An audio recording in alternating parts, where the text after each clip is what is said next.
Okay, recording this video on Wednesday, the 28th of October 2020. It's just gone 6:27 a.m. Chicago time, just gone midday here in France, and I do hope you are doing well. So this video is going to be about swings, big swings, changes in mood, because we got a change in mood happening at the moment that is going to last for several months. So actually being led out of, I think, what's happening in Europe at the moment.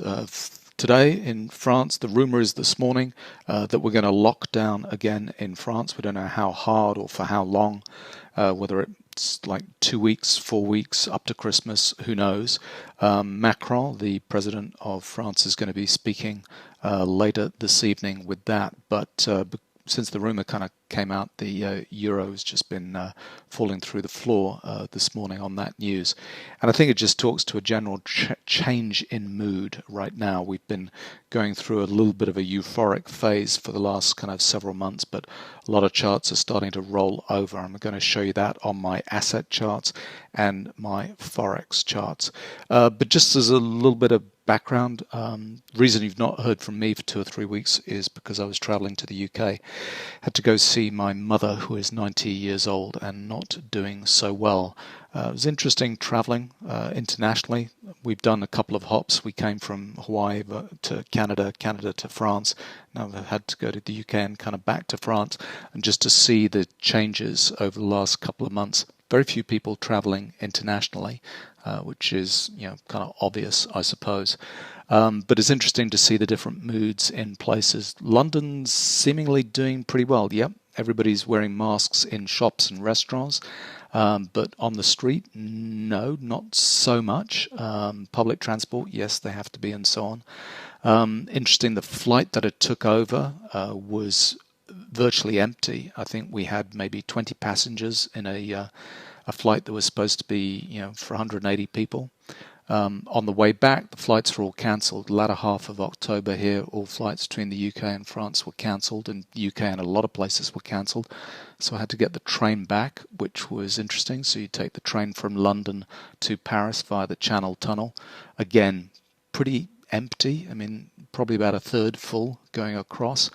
And then a lot of people kind of leaving out of Paris to go to the regions, because took a train from Paris to Bordeaux and then drove from Bordeaux. So here in the southwest of France, in general, we've been kind of spared a lot of the harshest lockdowns that have been happening in some of the cities in France, but that might be changing tonight with the new kind of rules kind of coming in. So we'll have to wait and see.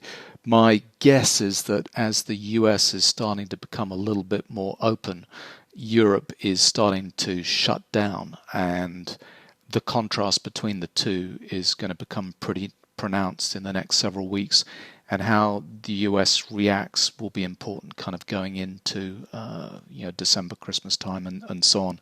So let's see. There's a far more feeling of being heavy-handed here in Europe in terms of the lockdowns and what's kind of going on. And it's being reflected in particularly the Forex charts right now. So anyway, that's a little bit of just background news and so on. Let's talk about the charts and what we can see. Did you notice yesterday how we just could not get going? This is my 4500 tip bar chart of the E-mini day and night. This is the close yesterday, and so we're off 50 points this morning overnight down here. We're hit down at the 20s. But yesterday, I'm just going to blow this up a little bit. You can see with yesterday's activity, we just battered backwards and forwards, support, resistance, one of the lowest range days we've had in a good while. And at the highs here, we had blue professional bars. At the lows, we had blue professional bars. Came back, more blue professional bars at the lows here. At the highs, we bounced off a Rambo pattern, more blue professional bars at the highs here. And then at the end of the day, we kind of closed towards the lows of the day. It's one of those days that ends up being a high churn day, and you can see that on better volume. I don't usually show better volume, and I don't pay much attention to it, but high churn days are useful to kind of see. So yesterday's activity, we had about 1.3 million contracts traded, which was decent, not overly low, not overly high. But it's painted in better volume here as green, which means for the range, the volume was relatively high, and that's a churn day, which means at the highs and the lows, sellers are coming in at the highs and compressing the range, and buyers are coming in at the lows and compressing the range. So you have relatively high volume with low range, and you end up with a churn bar happening with yesterday. And I think what was going on with yesterday was we were kind of due for a little bit of a bounce. We'd had a big sell-off the day before, and we'd kind of come up from those lows. And I was thinking that was going to be an important kind of low, but we couldn't get anywhere. We needed to break up towards the high of the previous day and kind of get this thing going to the upside, having had 2 weeks of decline. But no, what happens was that was a day where the professionals were just getting set, using all of that volume to take positions. And that's why we ended up with a kind of compressed range. And they were selling. They were selling those highs, kind of keeping it in the range. They pick up the lows in order to keep it in their range because they wanted to be sellers within that range, which was whatever 80 that was to 3,400, 3380 to 3,400, and we've ended up kind of selling off overnight. And I think they were kind of selling that whole thing because a whole mood change has happened overnight, and I think that's going to be a swing we're going to see for the next several weeks, if not a couple of months. So I'm going to show you the mood change on my asset charts and my Forex charts, and this on a small screen just looks horrible. So I'm going to go through each of those kind of individually. But there's a common theme with each of these asset charts and the Forex charts, and it's to be in sync with the mood, the highest time frame kind of swings going on. So this was our sell-off. Beginning of the year, kind of January into March, April, and we've been rallying ever since. But you need to be working with the swings, and we've had these resistances on the highest time frame for a few weeks now, and not had any confirmation of a change in trend. What I'm talking about with swings is that in general all the markets start moving together. You can see them on all of the charts kind of start swinging together, and you need to be just in sync with that swing. We've had this swing for the last 6 months has been an upward swing. We're now due for a downward swing because resistance is in on the highest time frame. That resistance looks a little bit different on the NASDAQ chart, on the Russell, on the Dow chart, but it's in there on all of those charts. So we've got this highest time frame swing that we need to be playing with, and for the last several weeks we've just been batting backwards and forwards, going through this little kind of ranging process, and now I think we're going to have confirmation that this downswing is kind of playing out, and it's going to play out until we have support come in. So here's the cross, cyclical cross on better sine wave on the highest time frame. This has to go through and make -100 and cross. The red line has to cross the blue line, the thick lines here, for that to cross, and then cyclically we're in due for that next swing up. But anyway, so the point is this is kind of swinging down at this point, and if we look through all of these asset charts, with the exception of bonds, which is doing the reverse as you'd expect, is swinging down. So here's the E-mini kind of swinging down. I've got crude oil here swinging down. I'm in short on crude. We talked about that in a couple of videos ago, that we were kind of setting up for a reversal in crude, and it was just a question of timing that. So that's a nice one there. Again, there's that swing down. Here's the timing of that. This is halfway through that move, if you like, because it's the slow line hasn't even got close to the zero line here on better sine wave. So we're going to go through a swing down on crude. Here's real estate, IYR, which is the ETF that is a good proxy for the real estate market here. And there we go, resistance on the highest time frame. This is all kind of weak with all these white bars kind of coming here. We're swinging down there. DBA, this is ags. So agricultural commodities. I liked this a lot when we were breaking up through 14. And we've seen some really nice kind of moves in a lot of corn, wheat, soybeans, all of those markets, but they've run pretty hard, pretty fast for the time being, and so we've found it difficult to get up through this kind of 15 level kind of up here.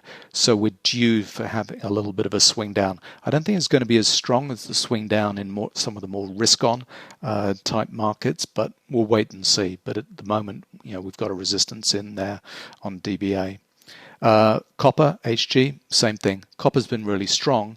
We've shot up through that resistance, but it's a timing thing. It's like we're looking for that short entry on copper once this starts signaling that we've got resistance on the highest time frame. So that's starting to come down there. Gold's been in a super big kind of uptrend right now. It's broken above this highest time frame resistance line. So we're finding a top here at 2100, and we'll swing down until we probably find some weakness until these start to come together and cross on the way down. So it's still in a secular kind of uptrend in gold, but it's maybe run its course for the time being, and we're going to have some weakness until we come down and get that cross. HYG, which is high yield bonds. This is junk bonds here. Again, we got resistance on this highest time frame, weakness with white bars and kind of rolling over. You might notice on a lot of these charts, I've got this little system kind of here. This is a very simple little thing. It looks for the second cyclical turn after an end of trend. Easy enough to code up, but it shows me places where you might start to see changes in trend, because I like that for a particular kind of entry point. And you'll see a lot of these charts have these kind of signals short going on at the moment. But anyway, exactly the same thing. Junk bonds kind of topped out here, spent some time being weak, tested up into those highs, and now is rolling over. US bonds doing the reverse. You can see here, highest time frame, we've got a cross happening the other way. So we've got support. I beg your pardon. We've got the fast line, the red line, crossing the blue line, the slow line on beta sine wave on the highest time frame, which is going to put in a little support area on bonds. So this is kind of a little bit of a run to safety. Get out of equities, put the money in bonds, and so bonds are starting to strengthen at the moment.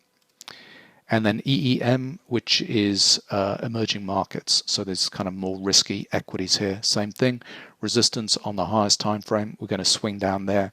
There's that little kind of second cyclical turn after end of trend. There's our pullback to end of trend underneath. And then we put in first cyclical turn, second cyclical turn after end of trend. It's a nice area for looking for reversals. And so that's kind of gone off there. And then back to the E-mini. So on all of those charts, I think you get the picture that we've got resistances on all those highest time frames, which means the mood is changing. We need to be working with the mood in all of those kind of asset classes, with the exception of bonds, which is swinging up.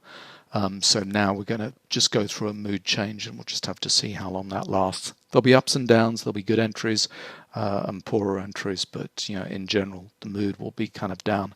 And I think possibly out of Europe, it's this kind of locking down business that's going on right now.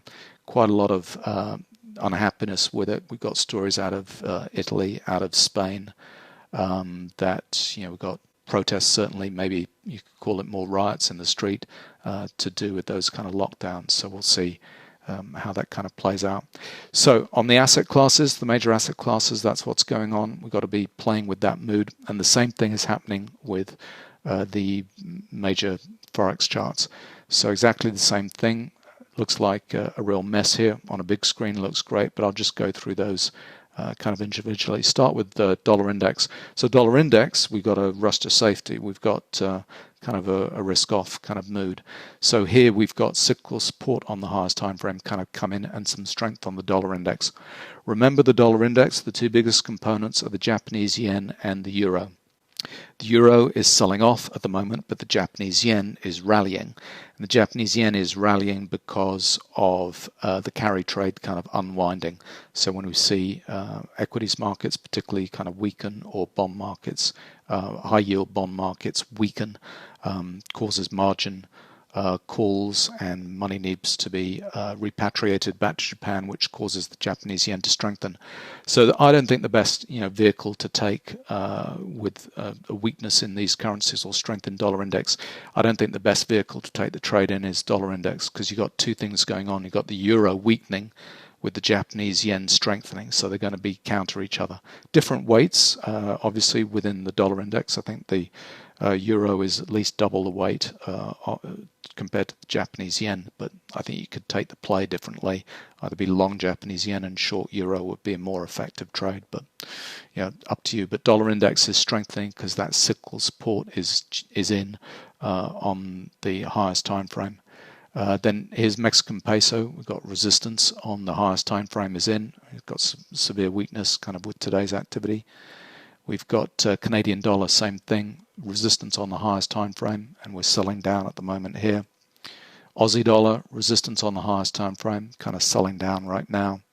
Bitcoin's doing its own thing because it broke out of this 10,000 to 13,000 kind of channel and got up to almost 14,000 with the last couple of days activity. So it's coming off at the moment, but doesn't really count in my mind in terms of that trade. This is kind of a risk-off trade kind of going on. British pound, resistance on the highest time frame. We never got anywhere with this long trade I was in long. British pound had actually swapped to the euro, got out of that, kind of gone short on euro. So we've got resistance on the highest time frame. We're going to play down, and it will start breaking into a downtrend as soon as we break supports here at 128.6. Euro, here we go, bang, it's down at 17.5 kind of right now. Resistance on the highest time frame. Swiss franc, resistance on the highest time frame. And Japanese yen. So the Japanese yen is strengthening at the moment because of this unwind of the carry trade. But hopefully you can see the just the general kind of picture I'm trying to paint here is that on all of the major asset classes and the major forex pairs, we've got resistance on this highest time frame, and so the mood over the next couple of months is going to be fairly negative, bearish, as we see those things kind of sell off. On the upside, we're going to see bonds kind of trade up, and we're going to see Japanese yen kind of trade up. Bitcoin, who knows? I think it's going to be a little bit caught. Gold seems to be kind of going down, but Bitcoin's kind of going up, so who knows? But the major story is that highest time frame resistance in those major assets and major forex pairs. So there we go. Yep, when the mood kind of changes, it's time to kind of get on board. It's been a while playing into this. You can see the resistance has been in on all of those markets for maybe almost a month, but it takes a while to just work itself out and just see, we're going to get a continuation of this trend and play with those highs and bust through or not and just roll and kind of turn. And with today's activity, I really think we've got kind of confirmation that resistance is in on those markets and those charts. We're going to see a change in mood. So, hope you're doing well. Trade well over the next couple of months and kind of stay out of trouble.